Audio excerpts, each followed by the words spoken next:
Welcome to JH. Today, I'm going to show you how to integrate Talkdesk with Salesforce, a process almost as exciting as watching paint dry. First, head over to the Salesforce App Exchange and search for Talkdesk for Salesforce. Once you've located it, click through and prepare yourself for the joy of signing up for yet another account. Start by clicking Try it for free, then Try in your sandbox, because we all know how much you love testing things in a safe, consequence-free environment. And finally, hit Continue to install. Now, you'll need to log into your Salesforce account via the Install button.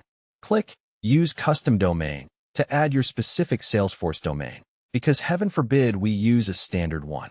Enter your domain, click Continue, and choose which lucky souls actually get to use the application before hitting Install. Grant that third-party access like you've actually read the terms and conditions, then click Continue. That's it. You'll find your new digital companion tucked away in installed packages under the advanced setup settings. Thanks for watching, and try not to break anything before the next video.